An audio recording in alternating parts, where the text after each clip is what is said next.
Siguradong magugulat itong si Marcio Lasseter kung totoo yung balita na siya ay ite-trade kapalit nitong si Jerica Hanmisi. Actually, yung paglipat nitong si Jerica Hanmisi dito sa San Miguel Beer, hindi na dapat yan ikagulat ng maraming tao dahil matagal na napapabalita yan. Actually, ang report na lumalabas ngayon, itong si Mark Nonoy at itong si Jerica Hanmisi, baka lumipat na dito sa San Miguel at ang magiging kapalit ay itong si Marcio Lasseter at baka itong si Chris Miller.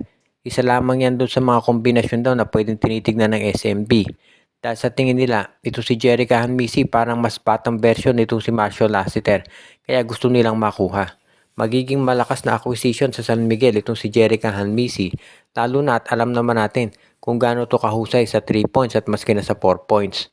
Pero baka magkaroon ng resistance dito sa pag-trade kay Lasseter dahil ang tagal na niya sa San Miguel. At kinukonsidera yan na isa doon sa mga top. Actually, siya pinakamagaling na 3-point shooter dito sa history ng PBA. Nasa record books na yan. Kaya nga, sa tingin ko hindi nakapagtataka na itong si Marcio Lasseter talaga ang gustong kunin ng Terra Firma. Yes, gusto na San Miguel makuha itong si Jerica Hanmisi. Pero ang tanong ay kung papayag ba itong SMB na i-trade itong si Marcio Lasseter. Kung sa bagay, depende na rin yan sa magiging desisyon ng management. Walang nag-akala na ititrade ng San Miguel si Arwin Santos pero ginawa nila. So hindi na ako magugulat kung ito nga si Lasseter ang i-trade naman. Itong San Miguel Beermen, ang objective nila talaga makuha si Hanmisi pati na ito si Mark Nonoy. So in case nga nakakailangan nilang i-trade si Lasseter, yan ang pag-aaralan ng management. Kung ito ba ay worth it talaga na kanilang gawin. Nabitawan nito si Lasseter para makuha itong si Jerica Hanmisi na isa ngayon sa pinaka-brightest players dito sa koponan ng Terra Firma Jeep. Pagdating naman dito sa Phoenix Fuel Masters, maraming mga team talaga ang nagkaka-interest sa mga players nito. Kabilang doon sa mga i-consider natin na mga tradable assets nila ay itong sila Kyle Balungay, si Jason Perkins, itong si Richie Rivero at si Ken Taffin, pati na si Evan Nelly at Tyler Teo. Napakaraming mamahuhusay na players dito sa Phoenix Fuel Masters ang gustong makuha ng SMC at MVP Group pati na nitong Converge. Marami nga nagsasabi na sasayang lang yung mga talent dito sa Phoenix dahil hindi man lang nakakaabot sa playoffs.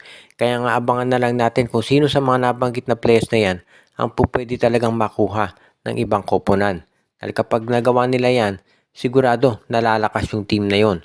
For example, kung makuha ng TNT itong si Jason Perkins o kaya makuha ng San Miguel ito si Kyle Balungay, ang laki ng magiging difference doon sa kanilang roster. Siyempre, kung mapunta for example sa Hinebra ito si Balungay o kaya naman makuha ng San Miguel itong si Tyler Teo, nakita naman natin kung anong magiging epekto niyan. Maski sa Converge.